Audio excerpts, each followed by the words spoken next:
Hey guys, this is Lucid. We're going to be doing a quick after-action review. I say quick, I hope it's quick. Holy shit, I just noticed I got this Death 5 Dione on like one of the last turns. That's pretty freaking rare. It's you have to get the death random, and then you have to get a 10% chance of getting an additional path, and then you have to get a 1 in 4 chance. So the chance of getting a Death 5 Dione is...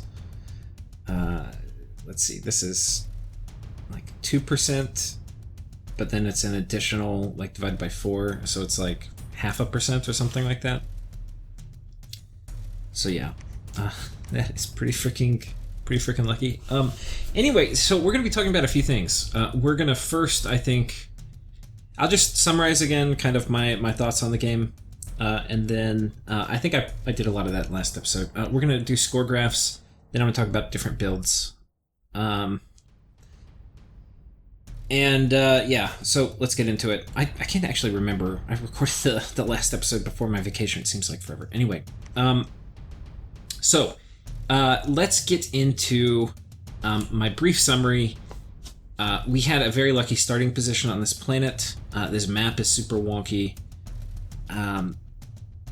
The war against Femorio, it could have actually turned pretty bad if we weren't conservative, and so I think we played it right, and we're obviously lucky to start next to a single player.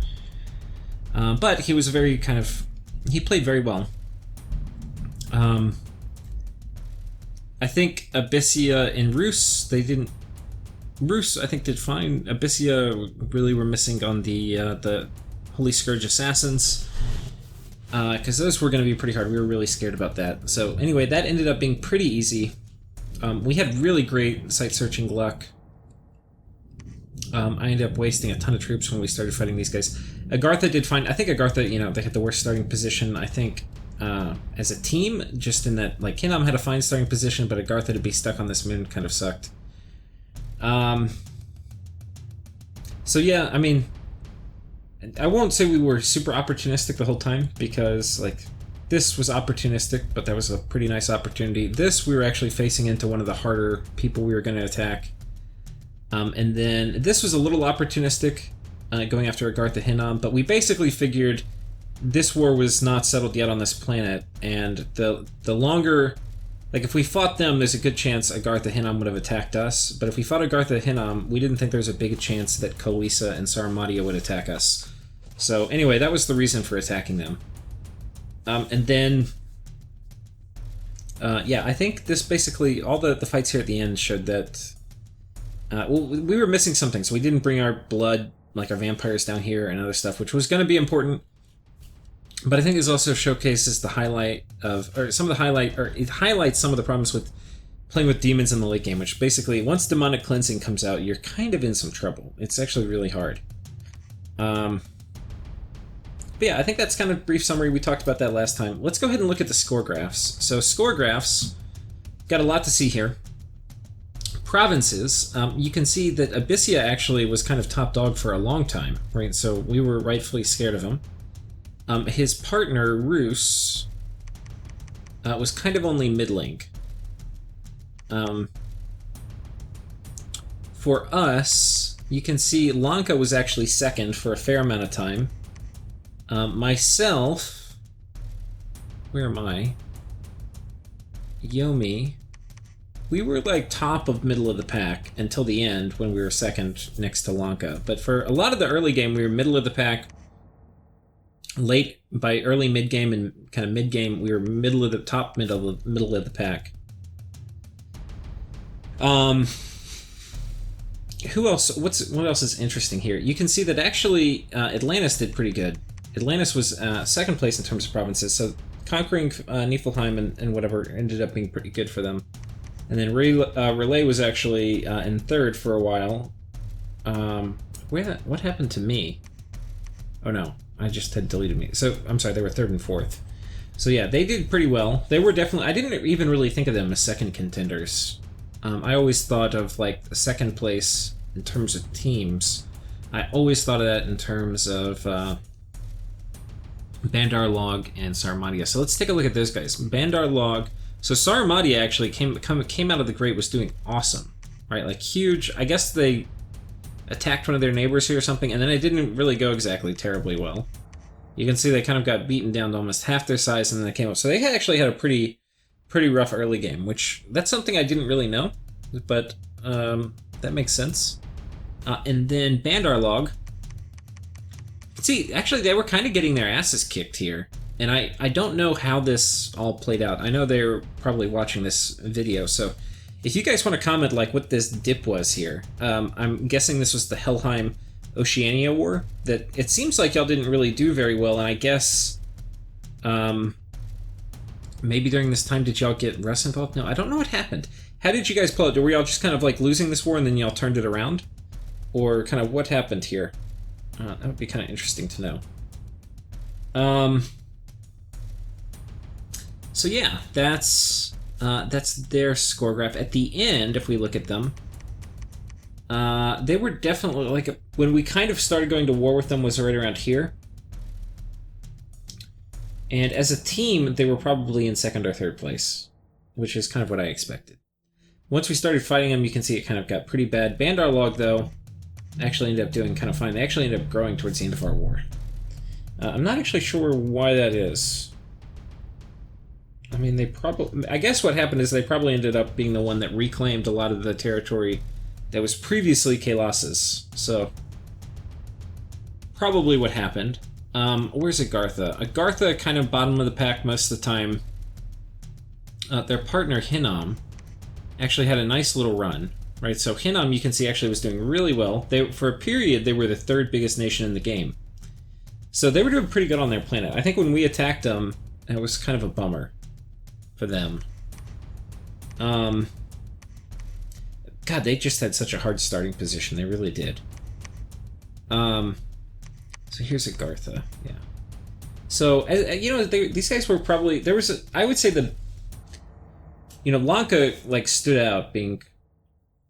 I mean, we equally did the work, but Lanka did a lot of the raiding work. So he was pretty huge by the end. But I would say we were pretty clearly in first place in terms of province size once we got to like late mid game. In terms of gem income, which I guess we're gonna skip to, this just tells I think one of the most important stories of the game, where we just had phenomenal gem income, just crazy. And like some of these big jumps are when we put globals up.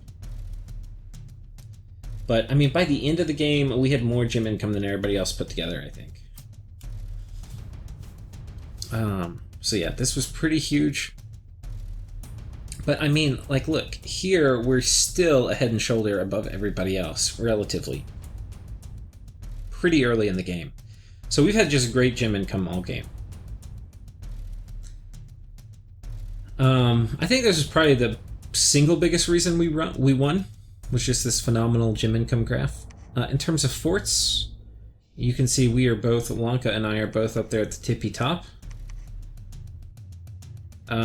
Next place for forts appears to be, what, Atlantis, and who is this?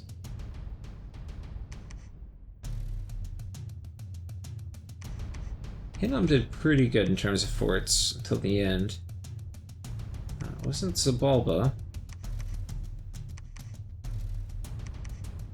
Man, Oceania, look at Oceania. Gaining forts, holding out to the very end. Their partner died, like, way back here. Oceania was a trooper, man. They lost everything right here when they got Dom killed. Which, I mean, poor them. Really hard to fight Dom kill when you're one player, and with the kind of crazy Dominion push that was going on towards the end.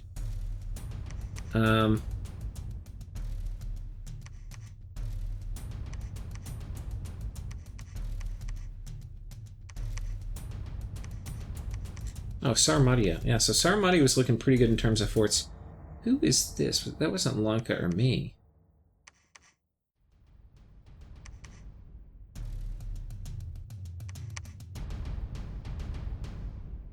Oh, is that Micklin? No. Yeah, I don't know who this line is, this orange. I'm sure oh, it's probably Bandar Log. Yeah. Okay, so Bandar Log, third place for forts. Their partner Sarmatia. Yeah, so in terms of forts, I think Bandar Log and Sarmatia were second. Kind of cool if they had a way to group it by team. By income, though, right? So now this is taking into account scales and all this other stuff when instead of just raw province count. Income, you can see it's a much more tricky story. Atlantis actually income leader for a lot of the end of the game. In terms of the beginning of the game, you can see that Niflheim actually was income leader for a while, so he probably had pretty nice scales or good provinces or something. Who is this? Caleb, maybe? Yeah, Caleb actually very high. You know, Caleb in terms of income was definitely a leader for a lot of the mid-game. Just he and Niflheim actually, for the first part of the game, man, in terms of income, they were looking great compared to everybody else. Really good. But then I think it just started going south. And we didn't interfere in this war. This was all the ocean nations coming together and Hinnom probably all attacking these guys. So that was, I mean, that probably would have been a really fun planet to spawn on. I mean, in some ways I kind of wish we did. It would have been hilarious, but very cool. I mean, we probably wouldn't have won, or we wouldn't have won as easily, I don't think, if we spawned down here. This was definitely the best, but this would have been a fun planet. Let's go back to score graphs. Towards the middle of the game, you can... Where am I? I'm probably, like, very low. Yeah, I'm, like, even towards the end, I'm not even, like, second place. Like, I'm, like, 5th place. But that's the Yomi income penalty for you. And then, plus Lanka got most of the lands we raided. Lanka, you know, Atlantis was #1 over Lanka until right before we won. And this was really just once we started kind of raiding their territory. And probably our dominions started pushing into their land, which certainly doesn't help your income. So yeah, income, we definitely were not very clear leaders. In terms of research, we haven't looked at that yet. This one of the most important graphs always. Sarmatia, pretty good. Low, very low at the beginning, but then kind of caught up and got to be top middle of the pack. Mictlan, they kind of lost early with Zabalba. Abyssia, actually pretty low in income, which is pretty typical of a blood nation. With Abyssia, if you don't rush lanterns, you kind of have shit research. So I don't know what they were doing, if they did rush construction or not. But yeah, pretty poor research, pretty much the whole game. Kalem, actually, great research. So Kalem, and you can see their partner, Niflheim, here. Man, these guys were pretty top of the pack for research and for gold. Agartha right here. I would say solid middle of the pack for research, which is pretty awesome for their starting position. Famoria, you can't really tell. They were middle of the pack, even though they were stuck on that poor planet with us. We've already talked about Niflheim. Rus, looks like they were at the beginning of the game. They were first in research for a long stretch. And then by about mid-game, they started falling behind. And I think this was probably about the time we were... I guess they were fighting. They were probably using a lot of their mages. So they probably kind of flattened out here. Bandar Log, poor in research. Bottom of the pack for most of the game. Just horrible research for a lot of the game. And then... And I guess this makes sense, because they were in this like existential struggle on their planet for a long time. And if you recall, their little province graph went up, and then it started coming down, and then about here it started coming up again. And so that makes sense. About this time, once it starts coming up, they're winning the war, they're starting to have extra resources to pour into research mages, and then at this point you see their research really start to kick off. So there's Bandar Log. Lanka, Lanka actually, man, he's pretty high in research pretty much the whole game. Where am I? I'm just right under Lanka. I mean, I think even kind of early, like, look right here. At the beginning, we can't see, but Lanka and I are going to be... Or I'm going to be really high at the very beginning, because I'm researching, like, starting turn 1 with my Awake Pretender. And Lanka... I'm actually going to be ahead of Lanka a little bit early, but then later Lanka's going to get ahead of me. But, I mean, I didn't end at the top of the pack, but I had a lot of the research I needed by the end. But, I mean, I guess I was middle, but... I was basically middle of the pack for research, which honestly, if you're... Oh, wait, no. Sorry, I was clicking on Hinnom. For me, no, I was middle of the pack for a long time, and then I got to be top of the pack by the end. I think by the end I was at 2,000 research turn, which was a lot. So, Lanka, I think, was first in research. I was probably second. I'm trying to figure out where he started giving me skull mentors. I don't know. It was probably like right around here, and that was how it got going. So, I mean, look, if you're going to be near like even top middle of the pack or solid middle of the pack with Yomi, you're doing pretty good. Okay, here we go. Hinnom, probably, yeah, very middle of the pack for research. Pretty much the whole game. Hin's a little bit on the low side for the nations that were left in the game. Zabalba,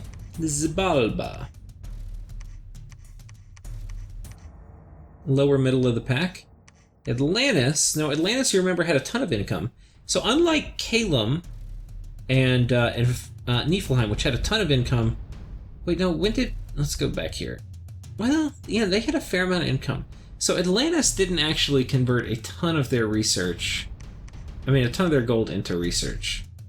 However that works, they were bottom of the pack for research almost the whole game, even though they had some of the best income out of everybody. Relay, on the other hand, was a head and a shoulder above other people in research for a while. For a long period of time, they were first. And this is kind of one of the most important periods of the game to be high in research, late, like mid-game and late mid-game. So they were first for a long time, and then only towards the end did it start kind of plateauing out. And I think this is when they started moving their mages, like, I'm not exactly sure when it was, but we definitely remember seeing like 60 slave mages show up for fights and things like that. And that's pretty common as Relate to have to move out large mage corps. So it kind of slowed down, but, honestly, being first in this portion of the game doesn't matter as much. Because it's really this period of the game where you're unlocking a lot of your key research. This is not unimportant, but it's not nearly as important as timing on unlocking stuff in this portion. So that was Relay. And then Oceania, man, it's just, especially for like the mid-game, they were kind of lower middle of the pack, but middle of the pack. And then only towards the end did they really fall behind in research. Oceania really stuck it out to the end. Pretty good. Dominion. So now this is summarized by team. You can't see, my partner Lanka doesn't have a graph on here, right? It's only the pretenders. So this is another area where we basically excelled. We had a lot of land, and then our land, we got our Dominion there, and we focused really hard on dom pushing. And I think it was about here when we had won the war with Abyssia, we were winning it, is when we started basically building like a temple a turn. And you can see our Dominion just started going crazy. And, I mean, it was going to keep going and going and going. Even though the war with Kalisa was kind of slowing down, we were pushing Dominion so hard. And at the end, we didn't have, Wrath of God or anything like that, which was going to be really important, but that's okay. I mean, you can see this just doing tremendous amounts of Dominion pushing. Army size. Let's see, I don't think there's too much else to talk about there. Army size. Oh god, Calum, you can see, god, they were just swarming around the map for a long time. So, yeah. And this, honestly, like, Calum is really strong in the mid-game, but late mid-game they kind of suck. Because, like, the strategic mobility of their troops is really important, but later, once you have certain things unlocked, the fact that their troops are kind of crappy ends up being a problem. So, like, once other people get Army of Gold, your little flyers can't really do shit. You can then hit them with Thunderstrike spam, but they're going to have ground army. They could potentially do, like, mass protection plus a ground army, and then you're, like, really scratching your head as Calum. So anyway. But, I mean, this is honestly kind of typical of Calum. Like, huge swarms of guys do really well, and then later your guys start dying. So Calum, like, double the units of most other nations for a lot of the game. Lanka just started going crazy. A lot of this is free spawn. The same thing for me. Like, a lot of mine's free spawn. You can see by probably like turn 40, Lanka and I had the most units by a pretty good, I mean, like, as a team, probably by a pretty good margin. And then by the late game, I mean, we just had swarms. And, like, here I was kind of throwing away units at the end, but I would have been back up there in, like, a couple turns. It was not, like, I had a huge amount of free spawn production. Lanka was burning through a lot of his. I mean, yeah, we just had a tremendous amount of stuff. Hinnom had a fair amount. He was getting a lot of undead and things like that, so he had a fair amount of free spawn. Bandar Log had a fair amount too. They were next. And then where's Sarumantia? Sarumantia had some skeleton chaff and things like that, but yeah, they actually thought they were higher in this than it turns out they were. They didn't have nearly as much. Ascension points. Yeah, you can see it kind of went crazy here at the end as we were running around to claim all the thrones. Okay, so that's the score graphs. We've kind of talked a little bit about the game and all that. Yeah, if you were in the game, feel free to write your after-action review in the comments. If you were a player in the game, say which nation you were, and I'll pin it, and then people can read it. So that would be kind of cool. And then, let's see. So now I think we're going to go, and I don't think we did this in the last episode, but it's possible we did. We're going to go look real quick at different Yomi pretenders. So, Oogity Boogity was who I had, so all fire shock resistance regeneration. What are my thoughts on this? All was kind of a waste. Fire and shock resistance, super good. As Yomi, you don't need the fire necessarily as much, but it's not bad to have. So this is fine. And then regen, not bad.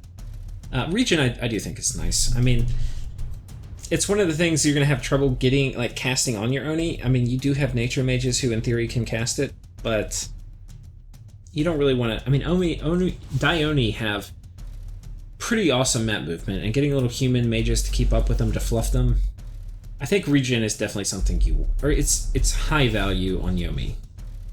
Very high value. So I'm very happy with that, less happy with all. I mean, awe synergizes with fear. There are reasons to take it, but I'm just not really convinced.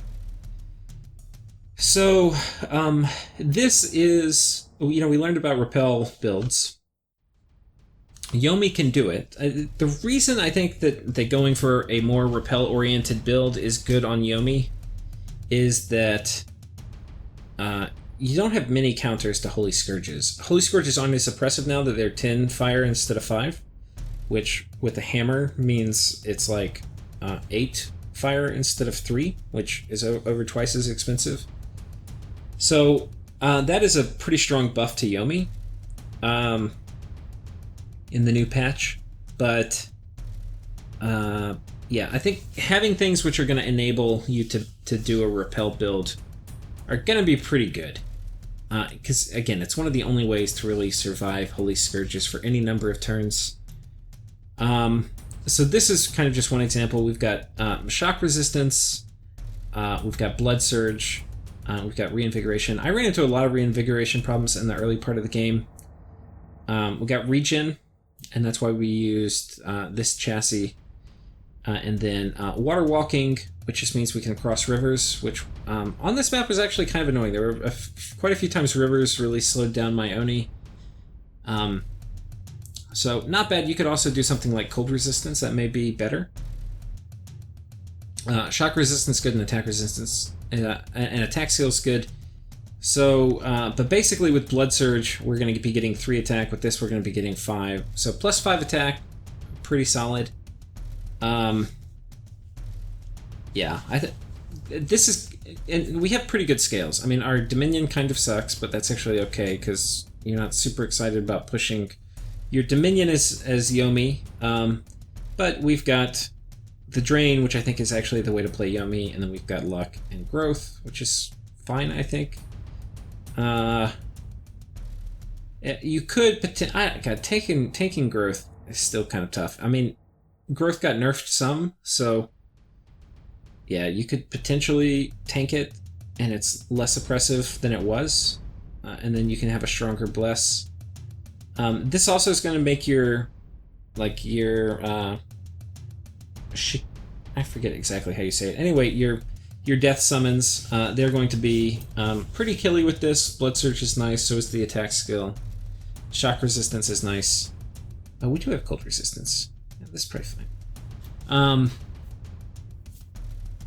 You know, I think this is pretty good.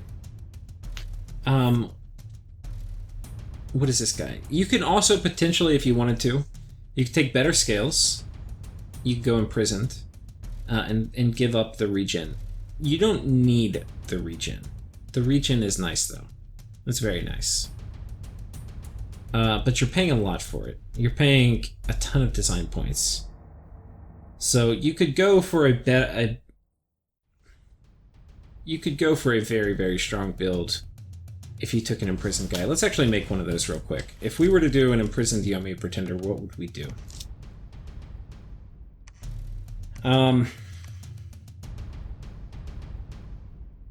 There's another big problem with imprisoned. The other problem with imprisoned is your research is going to suck. And if you go drain, I think this is a big argument against going imprisoned.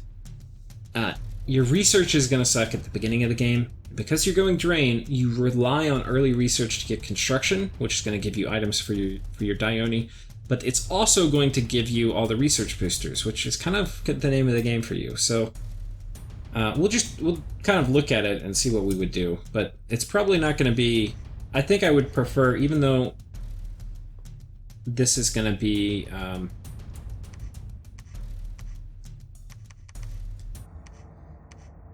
Have significantly better scales. This is probably suboptimal, or it's probably sub-optimizing, where we're getting more money, but we're gonna potentially lose because we don't have any freaking research early. And with Yomi, you need that research really early if you're gonna use your Dione. But we'll just see what it looks like. Now, if you go in prison, maybe you have to go magic. Which actually also kind of sucks because it lets your demons get banished and mind hunted easier. You probably want luck. You're definitely going to want turmoil.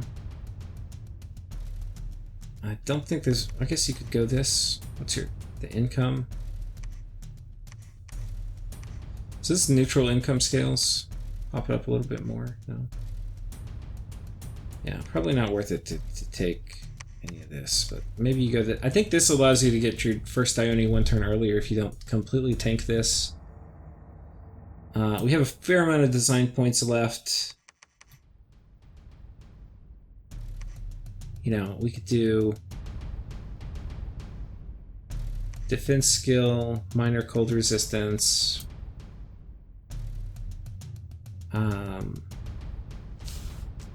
Let's actually take a look real quick at what blesses we might want.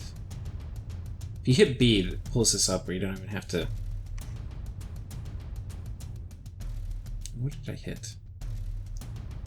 Hit anything. Okay, yeah, you can pull this up. So, what would we want?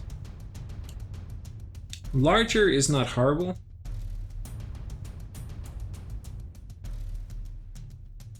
Not horrible at all.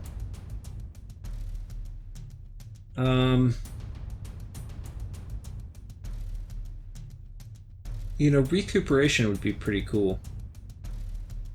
And this is actually, you know, it's going to open up tarts and stuff for you later too.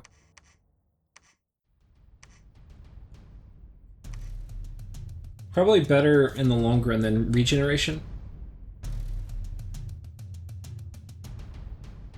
Because it's going to open tarts up. Your Oni will eventually get afflictions, and this will get rid of them. Yeah, this is pretty solid.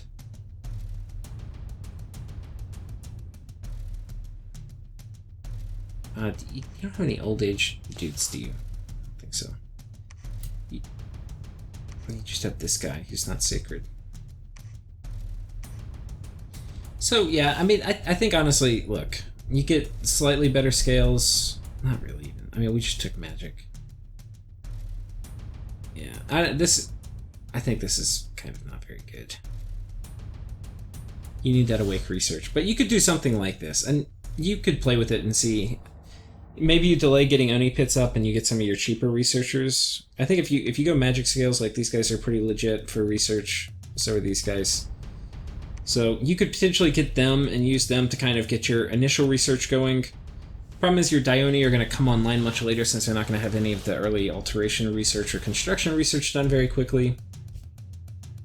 But you'll probably have a better research curve as the game goes on. And then this is probably slightly superior in the late game. But maybe not. I don't know. It's tricky. Anyway, guys. Yeah, I definitely wouldn't do the same build. I probably would do, if I did it again, I would probably do like this guy. Curious Old Man. I would probably do something very close to this. I don't know if this is exactly what I would do, but I think Awake is the way to go. You could do Imprisoned and probably optimize it in other ways, but yeah, I think the other thing too, and I'll just say this in closing, when you're playing Yomi, there's a lot you didn't get to see me do because just of the map we're playing on. But raiding and pillaging is an extremely important part, I think, of playing them. So having... and it's also a nice thing about getting this particular chassis. So you could even get this chassis and switch all out for attack and then keep everything else. And you're going to get the barbarians. These guys are actually really great for pillaging. So you put these guys on any of your... any commander that has pillager.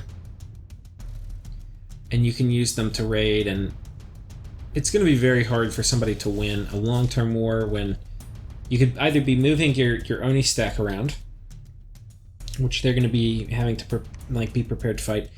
You don't need to keep your Oni stack anywhere. Like, you can keep moving them all over the place, and you'll just be wiping out whatever PD or small armies they have, and you can even try to dodge their main army. And then sometimes you don't move, sometimes you just pillage from everywhere. And, like, okay, sure, you're going to kind of ruin the income of the place you take, but like, it makes it almost impossible to win a raiding war against Yomi when they're, like, putting huge amounts of unrest all on your land. So, raiding and pillaging was not something we did a ton of. The other way to raid and pillage is using these Oni-Shugo. These Earth Randoms especially make pretty solid thugs. You do kind of want them in an Oni pit, but if you're not in a map with so many choke points where it takes like 12 moves to get to your province, you can pull these guys out when you see a raiding opportunity and have them come back to an Oni pit later.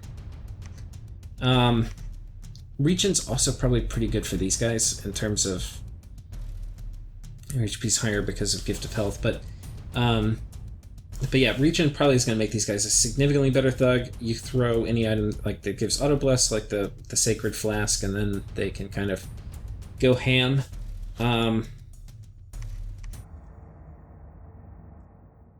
Yeah, and then you can probably put like very minor repel gear on them and they'll probably be pretty solid. Especially if they're like killy repel gear, like...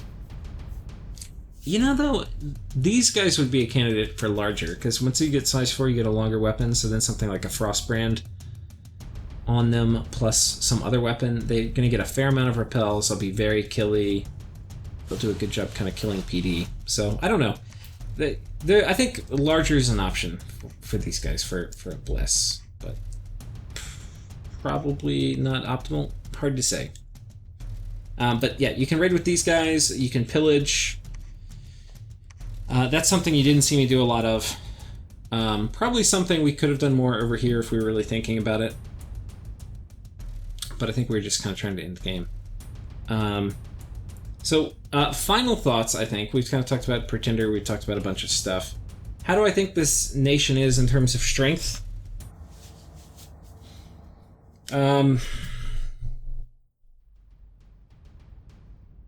I think they're strong. I don't think they're like a top tier EA nation necessarily.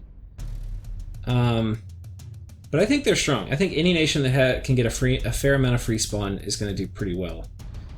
This is honestly some of the better free spawn in the game. Like 2 forms, super high attack density. If you can get them in chaos power, and you get them with like bloodlust or something, or strength of giants, these guys are ridiculous. They're very, very killy. You throw a little bit of protection on them, they're really good. So, I think they're good. I think if you play them one-dimensionally, like you only rely on super combatants, you're going to have a bunch of trouble. But then you have to be ready to use these Dione as the true super combatants that they're meant to be. So, I think you have to be willing to... I think if you have to recognize when you have an opportunity to use a super combatant, when you have the right opportunity to use an army, when you should just dodge and raid and pillage, which you can also do, and when to use Oni-Shugo as thugs.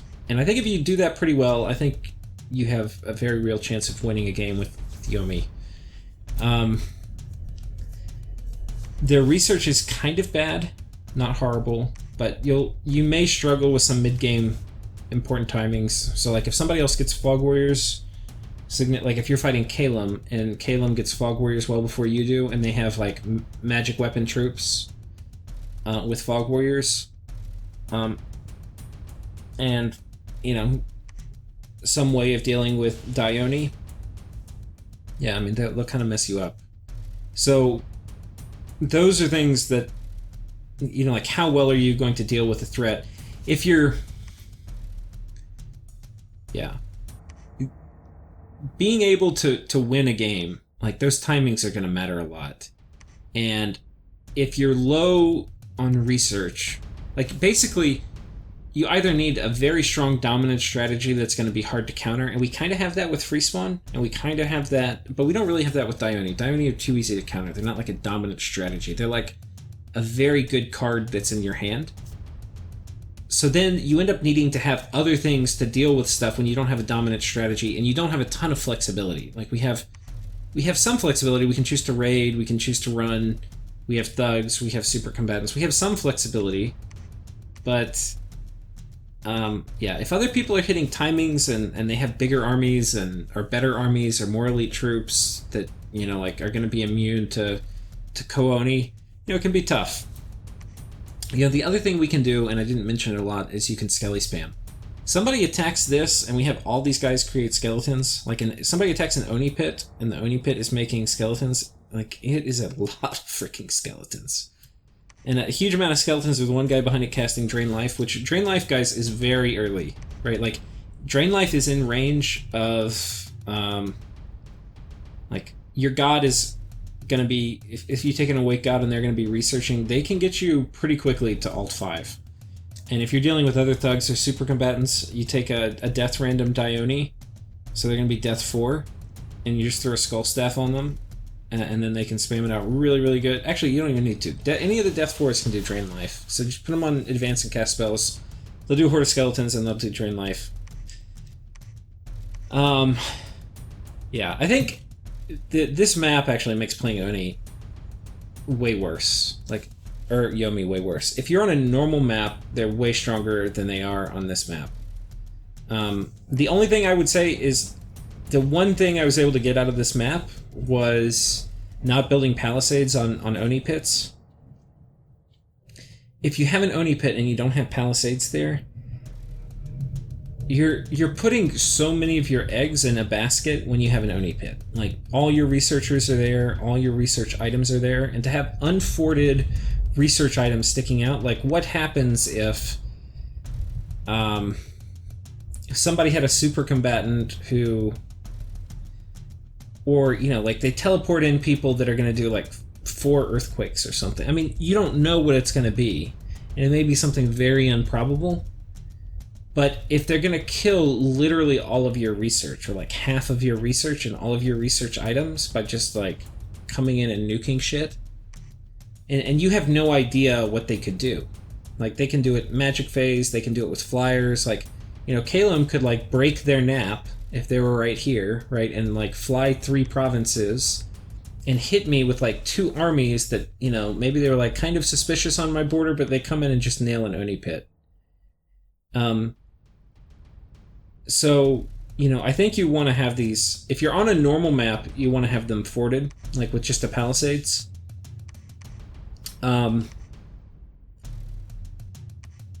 They're pretty, by the mid-game, like, once people can do fancy stuff, they're going to be hard to kill. Like, it's not going to be easy to come in and kill an Oni pit, but by the mid-game, when people are going to be able to do some crazy stuff, you need to make sure that probably these things are forted up. Now, the reason that this map kind of sucks is because all these choke points, we can't really play the raiding game that Oni really would want to play. And, like, it takes so long to move anywhere. The reason Lanka got so much more land than I did is because he had far better mobility in terms of, like, moving 3 or 4 provinces at a time with magic phase attacks. I kind of sucked at that. So, but, like, here, when I was fighting for Mori, it was a nightmare, because I could be pillaging, I could be raiding, I could be moving around. That's what most of the game will be like when you're playing Yomi on a normal map. So it would be fun to kind of play Yomi again. I would kind of like it. I don't think I probably will for a long time, but because I've got other stuff to do. But Yeah, it would be fun, I think, to play them on a normal map. And I mean, I've played them before in blitzes and stuff like that. But not once I'd figured out the Yomi, or the Oni pitch strategy. So, yeah, actually, I'll do one final thing before we close this episode out, which is, how would I make Oogity Boogity again? Because I do like that Pretender chassis to get the Barbarians. Some people don't like the Barbarians because they cost upkeep. But honestly, dude, like, you're a nation that needs to be pillaging. You have pillagers which cost almost nothing, just a shitty amount of upkeep. The amount of damage they can inflict, you know, by the time they actually get killed off is pretty huge. The other thing is barbarians, if they hit really freaking hard, you put barbarians behind PD and they have some thug that's going to come raid you. Like, 10 barbarians behind PD can actually do a fair amount against some thugs. Not all, but some. So how do we do Oogity Boogity if we're going to do Oogity Boogity again? So this is the Oogity Boogity chassis. What could we do?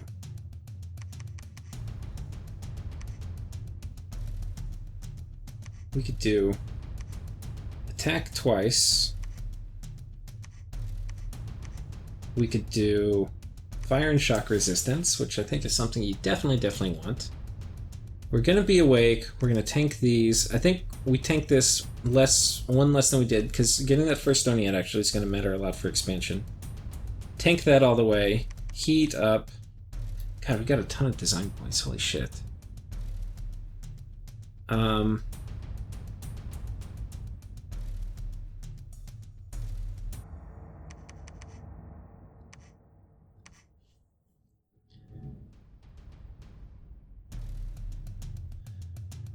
Drain, I think we want. Luck, we definitely want. Growth, we probably go ahead and take. We still got a ton of design points, guys.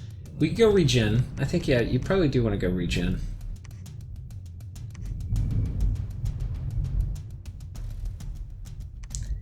I mean, growth isn't that great. Like, this might be... Get a few more of these.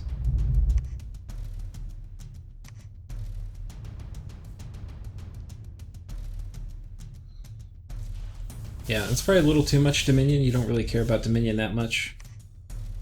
Get one more scale. Something like this. Probably a little superior.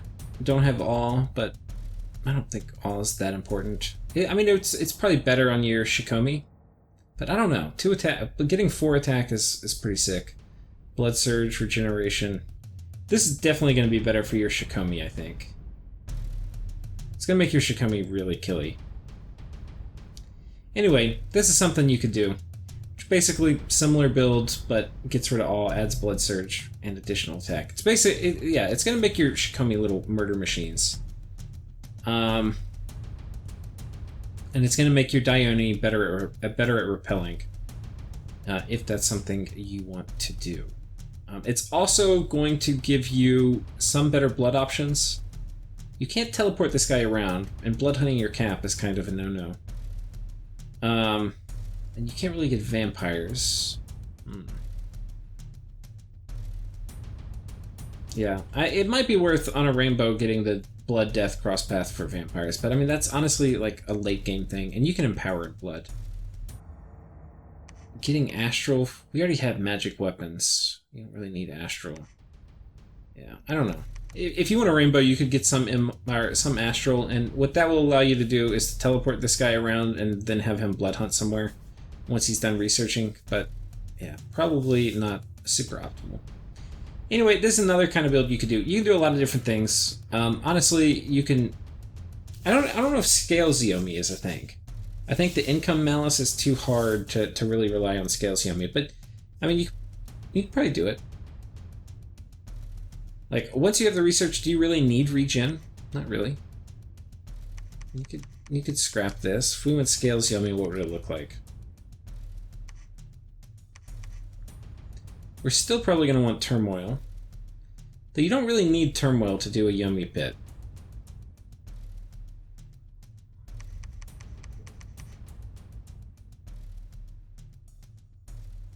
If you went Scales, you're going to be using your troops to expand, not just your Yomi. Your Dione. And you don't need this early.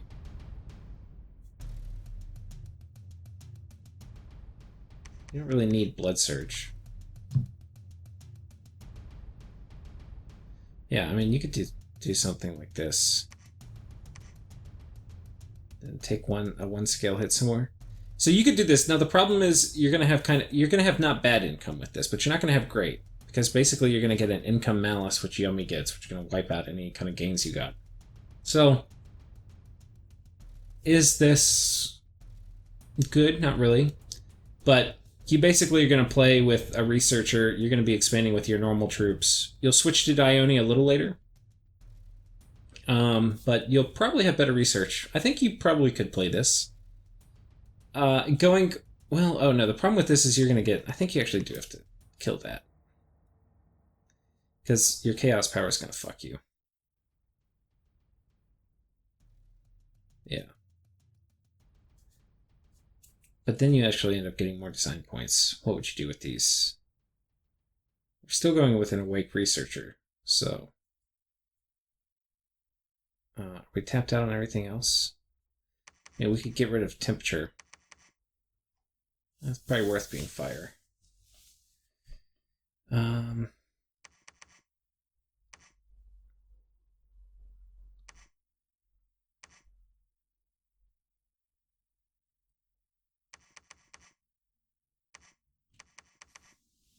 Yeah, I'm not sure what I would spend the rest of these on.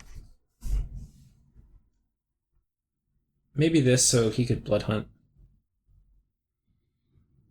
Or you can Mana Drop him. I mean, he's not as tough as a Monolith, but he's pretty good. Throw up Fire Shield. And watch everybody die.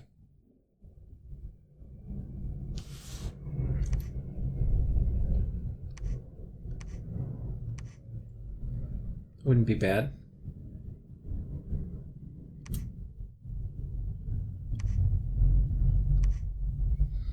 Yeah. I think this would be like as scalesy as Yomi goes. And I mean, that's pretty legit for Dione. And very good for Shikomi. And pretty good for your Daitengu. So, yeah, it's going to be... you'll have to switch to Dione later, but you'll still have Dione for your first war. So you could do something like that. It's not going to be an Awake Research. It's dormant, but yeah. Anyway, I think that's it. We've kind of talked about different Pretender designs. Yeah, if you're in this game, final reminder: put your after action review in the comments below, and I will pin it. Cheers, guys.